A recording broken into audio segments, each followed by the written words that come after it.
किसान भाइयों और बहनों को नमस्कार। सरसों अनुसंधान निदेशालय सेवर भरतपुर के सहयोग से एक बार फिर हम आपके लिए लेकर आए हैं सरसों शिक्षा कार्यक्रम सीजन 4 की दूसरी कड़ी। किसान भाइयों, सरसों शिक्षा कार्यक्रम के दूसरे एपिसोड में मैं आपके साथ हूं। लगभग हमारी जो क्रॉप है राई सरसों की, अगर आपने 20 अक्टूबर के आसपास या 25 अक्टूबर के आसपास बिजाई करी है तो तकरीबन 15-20 दिन की क्रॉप हो गई है। अभी जिन किसान भाइयों ने 15 अक्टूबर के आसपास बुआई करी तो वो पहली सिंचाई के लिए भी जा रहे हैं। तो अमूमन इस समय ये देखने में आ रहा है कि कुछ क्षेत्रों में, जैसे राजस्थान और कुछ उत्तर प्रदेश के कुछ क्षेत्रों में, कि तापमान अभी भी वातावरण में काफ़ी ज़्यादा है तापमान। तो उसकी वजह से कई जगह ये देखने में आ रहा है कि सिंचाई करने के साथ ही जो पौधे हैं वो उनकी पत्तियां नीचे की पीली पड़ जा रही हैं और पौधे मुरझा करके सूखने लग रहे हैं। तो इसमें किसान भाइयों, ये चूँकि इस बार बारिश ज़्यादा हुई है तो ये कुछ जो बैक्टीरियल एक हमारा कॉलर राट आता है, जो ज़मीन के पास ही तने में इसका इन्फेक्शन होता है। तो इसको अच्छी तरह से अगर आप निरीक्षण करेंगे, अगर वहाँ पे कुछ चिपचिपा पदार्थ आपको मिलता है और इस पे बाद में फफूंदी भी इस पे जो है ना ग्रो कर जाती हैं, तो ये इस तरह की बीमारी देखने को आ रही है। इसके लिए आपको थोड़ा सा जो है ना अलर्ट रहना है। और जो हमारा स्ट्रेप्टोमाइसिन एक एंटीबायोटिक आता है, इसका 200 ppm का घोल और कार्बेंडाजिम 2%, इसको मिक्स घोल बना करके और इसका जो है ना वो तने के आसपास, ज़मीन के आसपास जहाँ पे इसका संक्रमण है वहाँ पे छिड़काव करें। तो इससे आपको इस बीमारी से राहत मिलेगी, फसल जो है ना अच्छी होगी। दूसरा, अब आने वाले कुछ समय में अगर किसान भाई ये तापमान जो अभी ज़्यादा है धीरे धीरे कम होना शुरू होगा, तो उस समय आप ज़रूर अपने खेत का निरीक्षण बराबर करते रहें। और संभावनाएं ये रहती हैं शुरू में वो सफ़ेद रोली रोग ये आता है, और इसमें जो लक्षण आते हैं सबसे पहले पत्तियों पर ही आते हैं। और पत्तियों का जो ऊपरी सतह है उसमें थोड़ा थोड़ा पीले रंग का धब्बा बनता है, और पत्ती को आप पलट के देखेंगे तो निचली सतह पर सफ़ेद फफोले बनते हैं। पहले छोटे फफोले होते हैं पिन हेड साइज़ के, फिर ये धीरे धीरे कई सारे फफोले बन के और ये बड़ा आकार लेते हैं। तो इस तरह का अगर कोई लक्षण दिखाई देता है आपको सफ़ेद रोली रोग का, तो इसके लिए आप नियंत्रण के लिए जो डाइथेन M45 है, इसका 2% का आप छिड़काव कर सकते हैं, या मैनको जेब जो मेटालेक्सिल का एक कम्बिनेशन आता है रिडोमिल MZ, इसका भी अगर अवेलेबल है तो 2% के घोल का आप छिड़काव कर सकते हैं। तो ये जो फसल है, और दूसरी बात ये भी है, आप ध्यान रखें कि जो उत्तर प्रदेश के कुछ भाग हैं, पूर्वी उत्तर प्रदेश, वहाँ पर अभी भी गर्मी ज़्यादा है, लेकिन जैसे जैसे थोड़ा सा समय बीतेगा तो एक काला धब्बा रोग का भी कई बार प्रकोप होता है, जो फफूंदीजनक रोग है। और इसके लक्षण पत्तियों की जो निचली पत्तियां हैं, नीचे की पत्तियां, उन पे सबसे पहले आता है। तो इसमें सफ़ेद ये काले रंग के फफोले बनते हैं, और ये बोट शेप, जैसे कंसेंट्रिक रिंग बोलते हैं, जैसे NCC में टारगेट बोर्ड बनाते हैं, रिंग होती है, उस तरह के रिंग टाइप स्ट्रक्चर बनती है। और इसको देखें आप, अगर इस तरह का कोई लक्षण दिखाई देता है तो शुरू में आप ये देखें कि अगर बहुत ज़्यादा नहीं बीमारी है तो कोई भी नियंत्रण की विधि अपनाने की ज़रूरत नहीं है। लेकिन यदि रोग ये समय के साथ बढ़ता है, ऊपर की पत्तियों में आता है, तो फिर आपको जो इसमें डाइथेन M45 का यहाँ भी छिड़काव कर सकते हैं, या इसमें या आइप्रोडियान एक कवकनाशी आता है, उसका 1% का घोल, और डाइथेन M45 इस्तेमाल कर रहे हैं तो 2% का घोल। तो इस तरह से आप इसका इस्तेमाल कर सकते हैं। एक उर्वरक प्रबंधन की भी बात आती है। जो आपने नाइट्रोजन की आधी मात्रा बचा रखी है वो पहली सिंचाई के बाद अवश्य दें। इससे फसल की बढ़वार अच्छी होगी, आपका वेजिटेटिव ग्रोथ होगा। और मुझे उम्मीद है कि आप अभी तक आपने बुआई अच्छी करी होगी और फसल भी अच्छी स्थिति में है। कुछ एक दिक्कतों को छोड़ के, जैसे हमने बताया कि तापमान ज़्यादा होने की वजह से ये बैक्टीरियल जो बीमारी आ रही है, इसका आप समय से निदान करें, इसका रोकथाम करें, तो आप अच्छी फसल ले पाएंगे।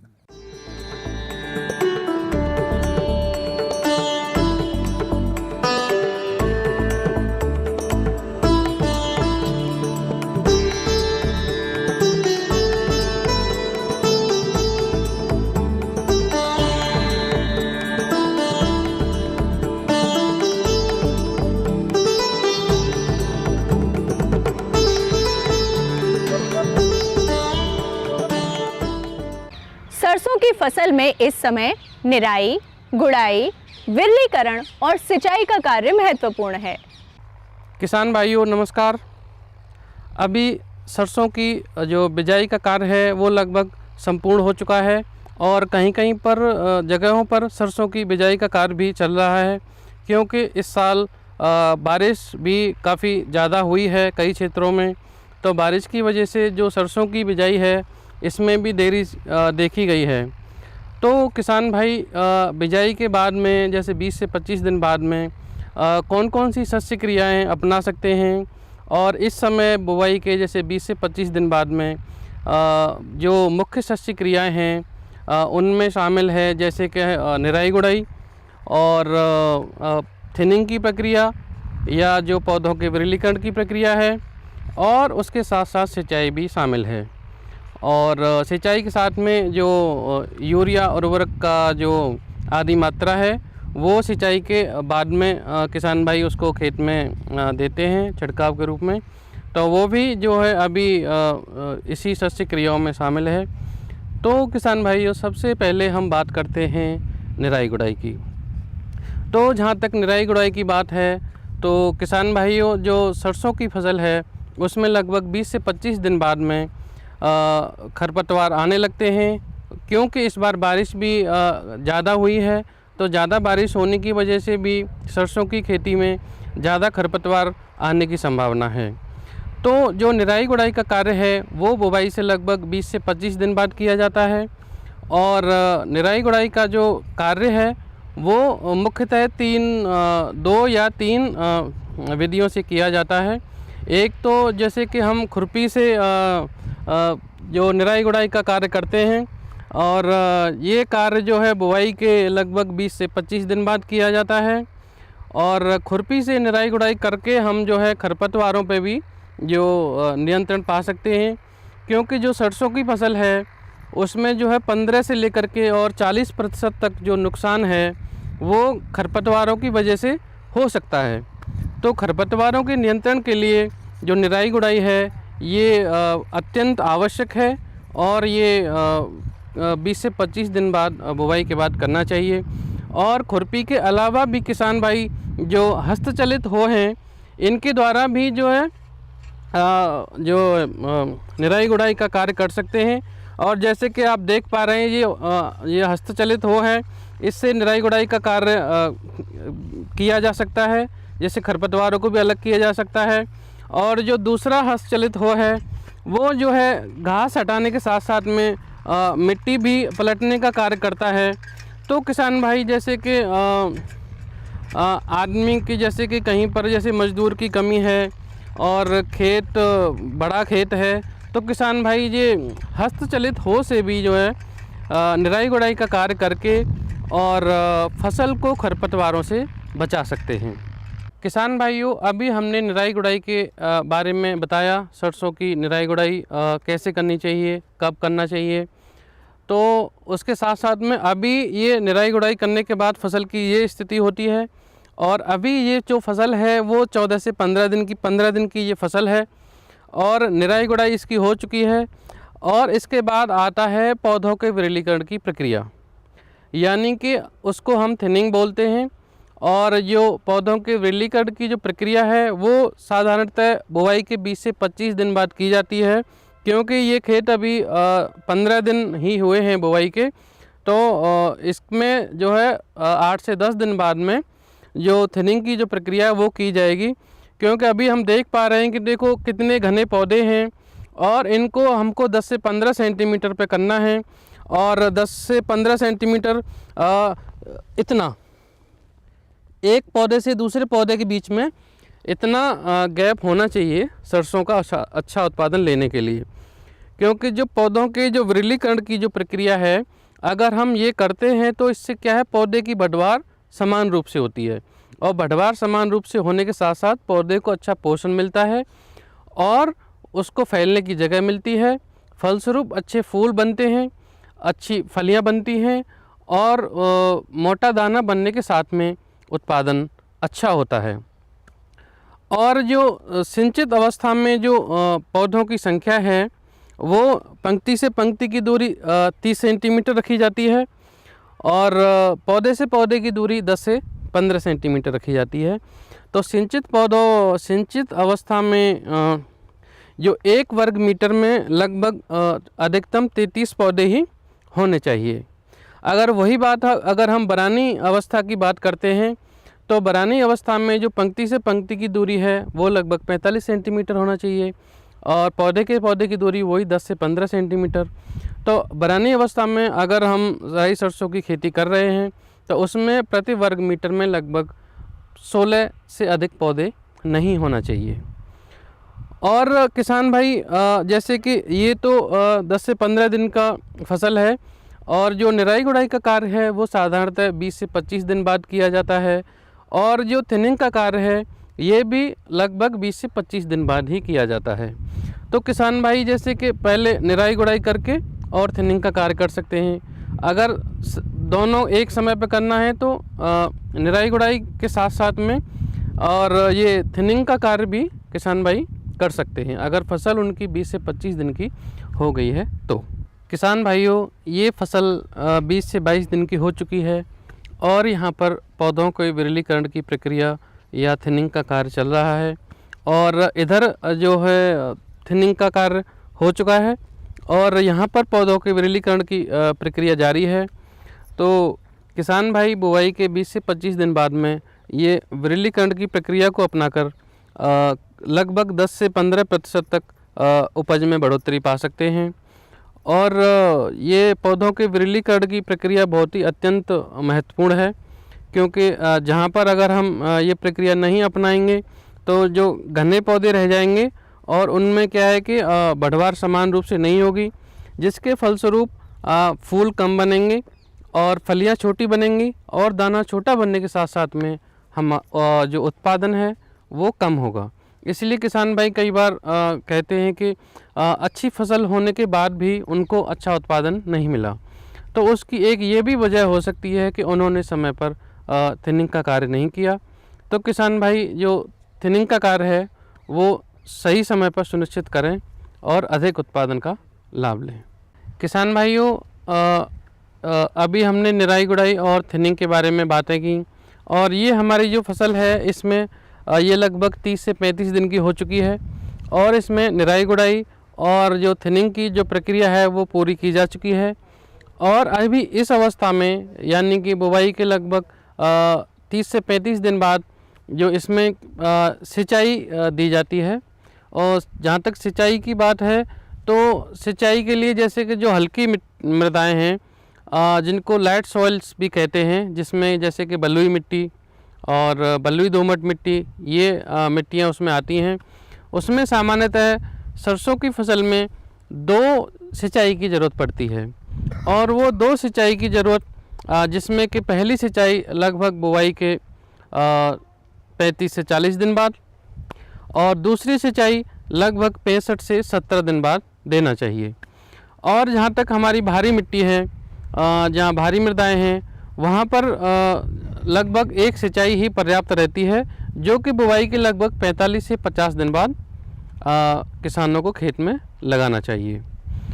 और जहाँ तक सिंचाई की बात है तो जो किसान भाई जैसे कि नत्रजन सरसों के लिए 80 किलोग्राम प्रति हेक्टर के हिसाब से संस्तुत है और जिसमें कि आधी नत्रजन की मात्रा जो है बुवाई के समय दी जा चुकी है। अगर हम 80 किलो नत्रजन की बात करते हैं तो ये लगभग 180 किलोग्राम यूरिया प्रति हेक्टर के हिसाब से आता है, तो जिसमें 90 किलोग्राम प्रति हेक्टर के हिसाब से किसान भाई बुवाई के समय खेत में डालते हैं। और अब ये पहला पानी देने के बाद में जो बाकी 90 किलो यूरिया की जो मात्रा बची है उसको किसान भाई अपने खेत में देवें और ये टॉप ड्रेसिंग के रूप में देना है यूरिया की मात्रा। और सिंचाई के बाद में अगर किसान भाई जो बाकी जो आधी नाइट्रोजन की मात्रा जो बची थी उसको यूरिया के द्वारा 90 केजी किलोग्राम प्रति हेक्टर की दर से अगर खेत में टॉप ड्रेसिंग के रूप में छिड़काव करते हैं तो किसानों को उससे अच्छी पैदावार मिलने में मदद मिलेगी।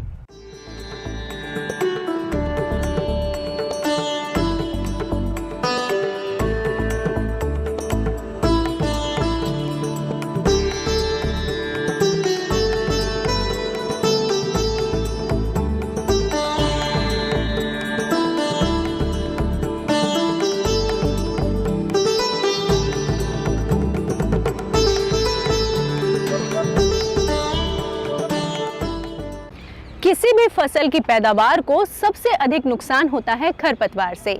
कैसे किया जाए खरपतवार नियंत्रण, आइए जानते हैं संस्थान के प्रधान वैज्ञानिक डॉक्टर राम स्वरूप जाट से। किसान भाइयों नमस्कार। आज हम चर्चा करेंगे सरसों में खरपतवारों की। खरपतवार आप जानते हैं कि वे पौधे होते हैं जो अवांछित जगह पर उग जाते हैं और बिना चाहे हुए हमारे जो खेत में उग जाते हैं, उनको हम खरपतवार कहते हैं। अब ये खरपतवार अगर किसी फसल में हो गए, मुख्यतः अगर हम सरसों की बात करें तो इसमें 30 से 35% तक फसल में नुकसान होता है, यानी कि आपकी पैदावार 30 से 35% घट जाएगी अगर आपने इन खरपतवारों का नियंत्रण नहीं किया तो। अच्छा, नियंत्रण की बात करें तो इसका नियंत्रण हम सरसों की बुआई के पहले से ही शुरू कर देते हैं। मान लीजिए कि आपके खेत में मोथा है, तो मोथा का आप कैसे नियंत्रण करेंगे? इसमें बुआई से पहले जैसे दूब घास है या मोथा है, तो इनको बुआई से पहले आप ग्लाइफोसेट का स्प्रे कर सकते हैं। एक वीडीसाइड आता है ग्लाइफोसेट के नाम से, उसका आप स्प्रे करके इनको मार सकते हैं। इसके अलावा आप बुआई से पहले जो जुताई करते हैं उसमें भी आपके खरपतवारों का नियंत्रण हो जाता है। जो उस टाइम उगते हैं, जो वार्षिक खरपतवार होते हैं, वो उससे जुताई से मर जाते हैं। और अगर आपने मान लीजिए कि बुआई कर दी, उसके बाद में आप कैसे खरपतवार नियंत्रण करेंगे सरसों की फसल में? तो बुआई करने के बाद में एक वीडीसाइड होता है जिसका नाम है पेंडीमेथालिन। पेंडीमेथालिन का 1 किलो एक्टिव इंग्रेडिएंट जो उसका सक्रिय तत्व होता है, उसकी मात्रा लेके आप बुआई के 24 से 72 घंटे के अंदर, ये टाइम आप ज़रूर ध्यान रखें, बुआई के बाद में 24 से 72 घंटे के अंदर आपको उस पेंडीमेथालिन का खेत में स्प्रे करना है। इससे क्या होगा कि आपके जो एनुअल जैसे घास है या चौड़ी पत्ती वाले जो खरपतवार हैं, वो जैसे ही उगेंगे वो मर जाएंगे, क्योंकि ये ऐसे खरपतवार हैं जो सरसों के उगने से पहले उग जाते हैं। तो ये अगर नियंत्रित हो जाते हैं तो आपकी फसल को 40-45 दिन तक दूसरे खरपतवारों से कोई नुकसान नहीं होगा। इस तरह से करके आपकी फसल का बचाव हो सकता है खरपतवारों से। और आप जैसे उसके बाद में 20 से 25 दिन पर जो निराई गुड़ाई करते हैं, उसमें भी बचे हुए खरपतवार आपके नष्ट हो जाते हैं। और इसके बाद में अगर फसल आपकी 40 से 45 दिन की हो गई, तो उसके बाद आपको खरपतवार नियंत्रण की कोई ज़रूरत नहीं है सरसों की फसल में, क्योंकि ये फसल ज़्यादा बढ़ने वाली होती है। इसकी पत्तियाँ पूरे खेत को घेर लेती है, और उसके नीचे अगर कोई खरपतवार का पौधा उगता है तो वो अपने स्वतः ही उसको सनलाइट नहीं मिलने से, सूर्य का प्रकाश नहीं मिलने से वो मर जाएगा। तो इस तरह से करके आप खरपतवारों का सरसों में नियंत्रण कर सकते हैं। इसके सरसों में एक और जो भयंकर खरपतवार आता है, जो परजीवी है, जिसका नाम ओरोबैंकी है, जिसकी हम बार बार चर्चा करते हैं। ये एक संपूर्ण परजीवी पौधा है जो सरसों की जड़ों में उगता है। अगर मान लीजिए आपके खेत में पहले ओरोबैंकी हुई है, ओरोबैंकी का प्रकोप रहा है, तो सरसों की बुआई के 15 से 20 दिन बाद इसके बीजों का जर्मिनेशन होता है, ओरोबैंकी के बीजों का। और ये आपको दिखेगा जब सरसों की फसल 60 से 70 दिन की हो जाएगी, तब ये ज़मीन के बाहर सतह पर आपको दिखेगा कि, और तब आपको पता चलेगा कि हमारी सरसों में ओरोबैंकी लग गई है। इस खरपतवार का अभी तक कोई भी जो केमिकल नियंत्रण है वो तो नहीं है, लेकिन आप कुछ फसल चक्र अपना करके, जैसे उस खेत में आप सरसों नहीं लेके गेहूं की फसल ले सकते हो, तो इस तरह से फसल चक्र आप अपनाओगे तो आपको ओरोबैंकी की समस्या से कुछ हद तक निजात मिल जाएगा। इन्हीं बातों का आप ध्यान रखें और सरसों की फसल को खरपतवार से बचाएं। इससे आपकी उपज, जो पूरी उपज जिसका होता है, वो आपको मिलेगी। आपकी फसल को कोई नुकसान नहीं होगा। किसान भाइयों, जैसा मैंने आपको बताया था कि खरपतवार नियंत्रण के लिए सरसों में आप बुआई के बाद में, बुआई के 24 से 72 घंटे के अंदर एक दवाई है पेंडीमेथालिन नाम की, जो मेरे हाथ में है, इसका आप स्प्रे करके खरपतवार नियंत्रण कर सकते हैं। इसमें आपको स्प्रे करने में विशेष ध्यान रखने की ज़रूरत है, क्योंकि ये वीडीसाइड है। अगर इसकी मात्रा कम या ज़्यादा हो गई तो आपकी फसल को ज़्यादा होने पर नुकसान भी होगा, और कम होने पर आपके खरपतवार नहीं मरेंगे। इसमें लिखा हुआ है पेंडीमेथालिन 30% EC।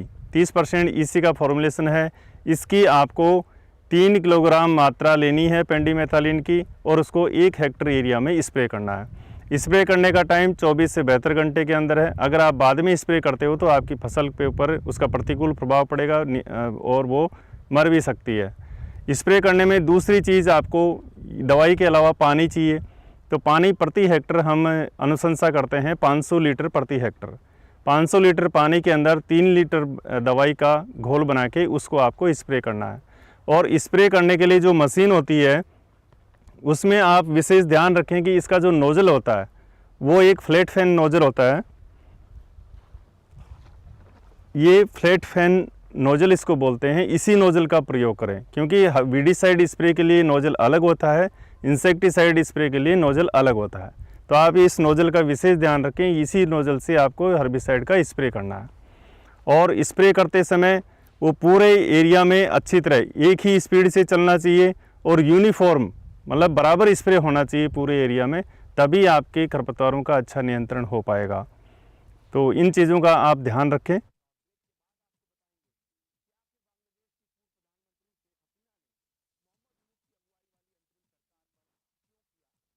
जो भी स्प्रे कर रहा है वो ये ध्यान रखें कि एक ही स्पीड से चले और अपना जितना 500 लीटर पानी जैसे मैंने बताया वो पूरे हेक्टर में आना चाहिए। ये नहीं कि आपने कहीं ज़्यादा स्प्रे कर दिया, कहीं कम स्प्रे किया तो उसके आपके खरपतवार है वो अच्छी तरह नियंत्रित नहीं होंगे।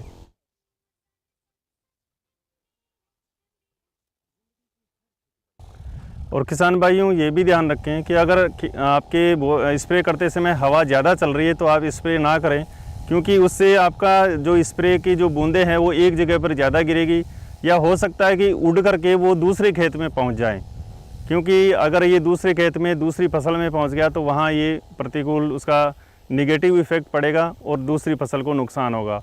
तो ज़्यादा हवा होने पर आप इसका स्प्रे नहीं करें। दूसरी बात है, स्प्रे आप हमेशा दोपहर के बाद में ही करें, यानी शाम को 3 बजे के बाद में स्प्रे शुरू करें। अगर दोपहर में स्प्रे करेंगे तो उससे आपकी दवाई है वो वाष्पीकृत होकर के उड़ जाएगी, उसका कम इफेक्ट होगा। तो इन 2 बातों का आप ध्यान रखें। सरसों की खेती संरक्षित रूप से भी लाभकारी है। इसमें लागत कम होती है और पैदावार में कोई कमी नहीं आती। किसान भाइयों, हमने पिछली कड़ी में आपको संरक्षित खेती के बारे में बताया था, जिसमें हम जीरो टिलेज भी कर रहे हैं, फसल चक्र भी अपना रहे हैं और पूर्व फसल के अवशेष भी हम संरक्षित कर रहे हैं। तो ये वही खेत है जो हम बार बार कड़ियों में दिखाते हैं। इसके अंदर हमने अब सरसों की बुआई कर दी है और ये लगभग 20-15 दिन की फसल हो गई है। इसमें आप देख रहे हो ये डंठल जो मक्का के डंठल हैं ये हमने खरीफ के सीज़न में ली थी और ये बहुत कुछ सड़ गए हैं लेकिन कुछ बाकी हैं और इस तरह की फसल है। लेकिन इसमें एक मुख्य बात जो आपको ध्यान देने वाली है वो है खरपतवार। इस खेत में आपको कोई भी खरपतवार नहीं दिख रहा है, जबकि आप जुताई करके जो खेत बोते हो उसमें बहुत सारे खरपतवार आपको देखने को मिलेंगे। अब आपको मैं बता दूं कि इसमें खरपतवार क्यों नहीं उगे। हमने इसमें डायरेक्ट बुआई की है, कोई जुताई नहीं करी, सीधा बीज बोया है। अब होता क्या है कि अगर एक सीज़न में आपने बिना जुताई के बोया है तो ऊपर वाले बीज होते हैं।